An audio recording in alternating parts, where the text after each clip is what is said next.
Kuhusiana na huu mradi, kwa kweli uliponikuta, kwanza nilikuwa nimemaliza shule. Kwa hiyo nilikuwa tu mtaani, yani sielewi naanzia wapi na malizia wapi baada ya kuwa mtaani. Lakini nilipoingia kwenye huu mradi, nimewezwa kufundishwa vitu ambavyo kwa kweli vimenitoa kwenye hatua moja kunipeleka kwenye hatua nyingine, ambapo naamini kwa hichi chanzo nilichonacho tayari imeshakuwa ni fursa kwangu kwa ajili ya uchumi tayari. Maana nikiangalia uchumi niliokuwa nao mwanzo na baada ya kuingia kwenye hii fursa tayari nimepiga hatua kubwa sana, ambapo naamini hata leo kwenye mahafali haya ya kuhitimu, ninapotoka hapa ninaenda tena kuanzisha kitu kingine ambacho kitanisaidia kujiendeleza kiuchumi. Pamoja na vifaa vyote nilivyo navyo, naamini kabisa lazima nitasonga mbele kiuchumi na kimaendeleo hata kwa jamii.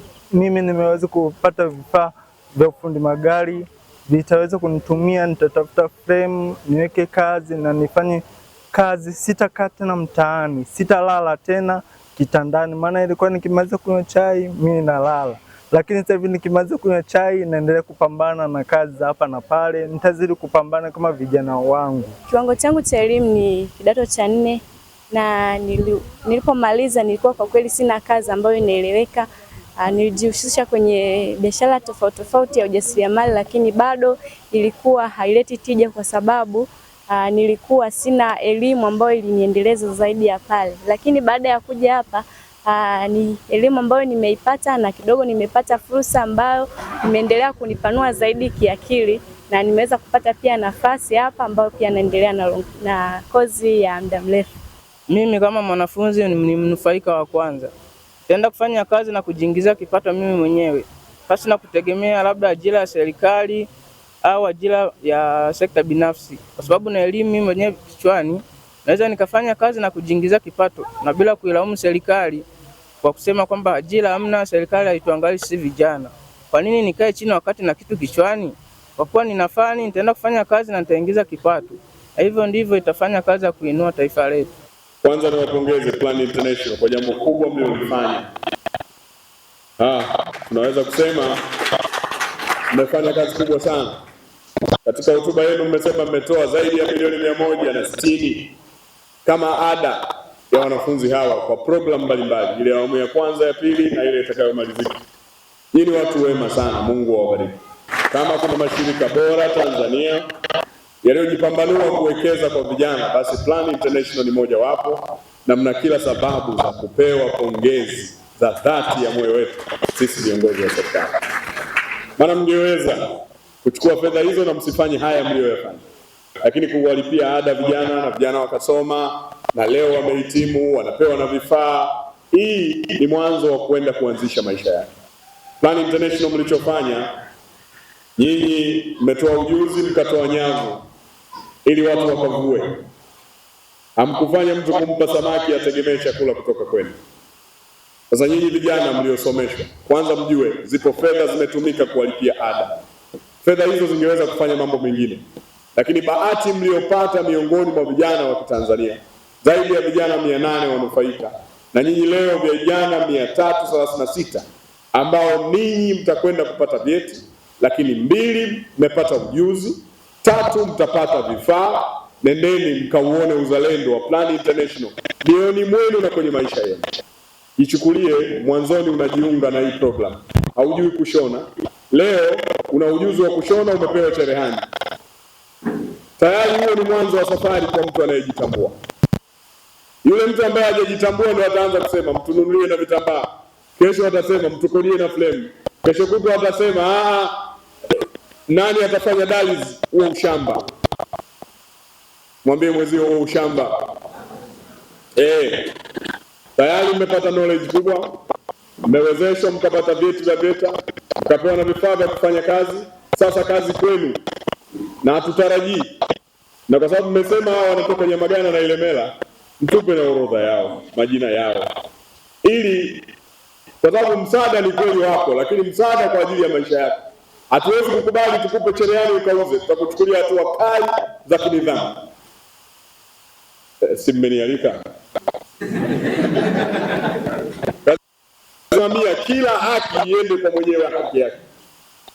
Kila mwenye wajibu akatimize wajibu. Hatuwezi kukupa wewe cherehani wewe ukaenda ukafanya biashara, utakuwa hujatimiza wajibu wako. Tutakukumbusha namna bora ya kutimiza wajibu wako, na ndio maana ipo serikali. Haya, nipigieni makofi kwa kusema kofi.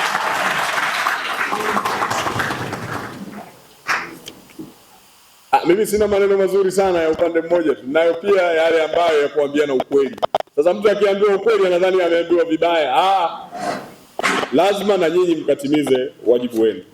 Lakini wenyewe mmesema kuna changamoto ya baadhi ya watu utoro, ndio maana wengine hawakumaliza. Hebu fikiria, fedha zile aliyetoa umjui, amekuambia andika jina lako tukulipie ada, amelipa ada, alafu wewe hauji chuo. Huyu ana akili sawa sawa? Yaani upewe nini? Kama ulikuwa mtaani ametoka mtu akasema hawa tuwape elimu, tutawalipia VETA, ada wanalipa wao, wewe kazi yako kuja tu. Na umekuja siku mbili umeacha. Sasa vijana wa namna hiyo ndio wale vijana ambao hawajataka kuweka kwenye falsafa za kuutumia ujana wao kwenda mbele.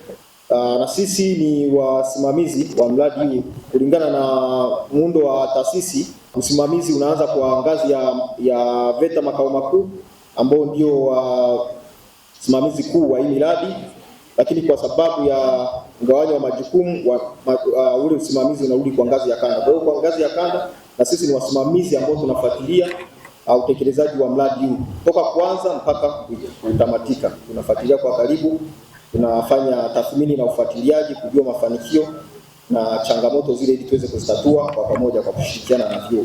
Lakini kwa VETA kanda ya Ziwa sisi tunasimamia mikoa minne ambayo ni mkoa wa Kagera, mkoa wa Geita, mkoa wa Mwanza na mkoa wa Mara, ambapo kwa sasa tunavyo vyuo 11.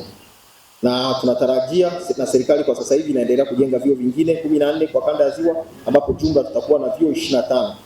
Na kwa mkoa wetu wa Mwanza tunavyo vyuo vitatu, ambapo tuna chuo cha Mwanza, tuna chuo cha Ukerewe na chuo cha Kwimba. Na tunatarajia kujenga vyuo vingine, serikali itajenga vyuo vingine vitatu na itafikia vyuo 6. Kwa hiyo mnaweza mkaona ni namna gani fursa ya mafunzo inaendelea kufunguliwa kwa jamii na vijana wote ili kupata ujuzi, lengo wakaweze kupata skills ambazo zitawasaidia kujiajiri na kuajiriwa ili tengeneze nguvu ya taifa yenye tija. Hawa ni vijana ambao tuliwatambua kupitia jamii ambao wako katika mazingira magumu, wamepitia changamoto mbalimbali, wengine wameacha shule kwa sababu ya mimba, wengine wamesoma hawajafanikiwa kuendelea na masomo. Kuna vijana ambao wanapitia changamoto mbalimbali ambao walikuwa hawana mwelekeo. Kwa walikusanywa wakaweka kwenye vikundi vya hisa kukopa na kukopa, zaidi ya vikundi 53 penye watu zaidi ya 1200 ambao leo hii sehemu yao vijana 400 ndio leo tumehitimisha mafunzo yao. Na katika hao 400 hawakufanikiwa kuhitimu wote. Ni vijana 336 tu ambao wamefanikiwa kuhitimu, na leo hii tumekabidhi vifaa vya kuanzia kazi kulingana na fani zao ili waendelee na majukumu yao. Tulilenga kutoa mafunzo ya ufundi stadi kwa vijana 800. Awamu ya kwanza ilikuwa 200, hii ni 400, kwa bado tunadaiwa 200. Lengo letu kubwa ni kijana apate ujuzi, aweze kujiajiri ama kuajiriwa. Na mpaka sasa hivi kwa awamu ile tu ya kwanza ile tumetoa kwa wale 200 wa kwanza wale, na vijana zaidi ya 80 ambao tayari wana shughuli zao. Na kuna vijana kama 23 ambao wameajiriwa, wengine hotelini, wengine kwenye garage, wengine kwenye workshop za aluminium, na wanaendelea na shughuli zao. Mfadhili aliyetoa fedha anatamani kuona kile kifaa kinafanya kazi kwa kijana aliyempa. Sasa wewe imagine leo tumetoa vijana 400 vifaa ya milioni kadhaa tumetoa. Afu kesho naenda kwa kijana yule unakuta hana kazi anaifanya, kifaa ameuza. Kwa hiyo matokeo mradi anakuwa amekwama. Ndio maana hata utaratibu wa kuwapa hatugawi tu kama kwa sababu amehitimu. Hapana, tunaingia makubaliano kati ya yeye na serikali ya kijiji ama mtaa na ya kata. Jamani, tunamkabidhi mtu kifaa. Tukija kutafuta tukikuta hakipo tunawadai nyie. Ndio maana hata leo tumemkabidhi mkuu wa wilaya. Kwa mkuu wa wilaya kwa niaba ya mkuu wa mkoa, wilaya zake hizi 2 kuna vijana tunawakabidhi vifaa. Tukikuta hawana vifaa tuwadai ninyi, kwa sababu sisi tuwepo hapo, hatuwezi kukaa hapo kila siku. Sisi ni shirika lisilo la kiserikali, sio serikali. Kwa majina anaitwa Kevin Daniel. Nashukuru mradi wa Plan International kushirikiana vema pamoja na VETA na serikali kwa ujumla watuwezesha sisi vijana kujikwamia kiuchumi kutokana na mafunzo waliotupatia. Mafunzo haya yatatuinua kiujumla kwa sisi vijana ambao tulikuwa hatuna pa kuanzia. Wengine walikuwa wamemaliza shule wapo nyumbani, lakini wametuangalia si vijana wakatukwamua kiuchumi. Lakini kingine pia tunashukuru serikali au kutusahau nyuma, walijua kwa kuwa si vijana ndio nguvu kazi ya taifa, waliamua kutushika mkono bega kwa bega, kuamua kutusimamia sisi vijana na kufikia malengo yetu. Mradi huu utatuinua sisi vijana na kufikia malengo yetu. Kwa mfano kama mafundi mbalimbali, kama sisi mafundi wa umeme, tutafanya kazi kwa uaminifu na vifaa tulivyopewa tutavitumia kutokana na fani zetu tulivyo navyo. Kwa majina naitwa Esther Keni, natokea kata ya Buongwa, wilaya Nyamagana. Mimi ni kijana mojawapo ambaye nimenufaika na mradi huu. Kwa upande wangu mimi kwanza nashukuru sana shirika la Plan International kwa sababu wametutoa mbali. Mimi nina miaka 4 kwenye huu mradi. Kwa kuna vitu vingi nimejifunza, kuna vitu vingi nimenufaika na vingine na mimi kwa vile nilivyovipata nimeweza kuwafundisha hata na vijana wengine. Mimi nipo kwenye kozi ya ufundi mabomba. Nilikuwa sielewi chochote, lakini kupitia fursa hii na mimi ni kijana mojawapo ambaye nimekuwa na ujasiri kwanza kujisimamia mimi kama mimi. Pia nimejifunza vitu vingi sana kulingana na elimu mbalimbali ambazo walikuwa wanatupatia kama kikundi ambacho tupo nacho kwa pale mtaani kwetu. Kwa majina naitwa Lewis Lema, natokea wilaya ya Ilemela, kwetu ni Nyamongolo. Sema ukweli, nilikuja hapa tofauti, leo tena natoka tofauti. Nilikuja hapa sina kitu chochote kichwani kuhusu ufundi, na natoka hapa leo na kitu cha ufundi na kitu kikubwa sana. Kwanza naenda kubadilisha wadogo zangu, kwanza naenda kubadilisha baba yangu pale mwenye gari pale nyumbani likipata shida, mimi naenda kusimama kama fundi. Nasema asante sana, mmeweza kutushika nyie kama wazazi wetu, mmeweza kutupigania. Kuna sehemu tulikuwa tunafika tunakata tamaa, kuna sehemu tunafika tunaona tuweze, lakini wakatokea watu wakatubeba, wakatokea watu wakatushika mkono. Jamani, tunasema asante sana. Tunamshukuru pia na Dr. Samia Suluhu Hassan, azidi kumpenda, azidi kumpa moyo huo, maana Samia ndo ameweza kuwaruhusu hata kuja hiyo vema katika nchi ya Tanzania. Mungu awabariki sana, tunawapenda sana. Kwa majina naitwa Laina Biara Revelian, ni mkazi wa wilaya Ilemela, kata ya Busweru. Nipende Mungu, nipende kumshukuru kwanza Mwenyezi Mungu kwa ajili ya nafasi hii ambayo ameendelea kutuwezesha sisi, na pia wafadhili wetu wa mradi huu ambao wameendelea kuwa nasi kuunga mkono.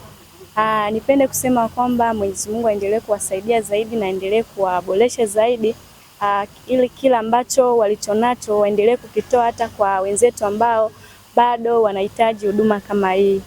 Mimi binafsi niko fani ya fundi umeme wa majumbani. Ninashukuru sana kwa sababu kadiri nilivyokuja na vile ambavyo nilipokelewa na tulipata mafunzo kwa ustadi kabisa, kwa ubunifu na kwa ubora zaidi, tumeweza kupata chochote kitu ambacho tumeondoka nacho, sivyo kama tulivyokuja.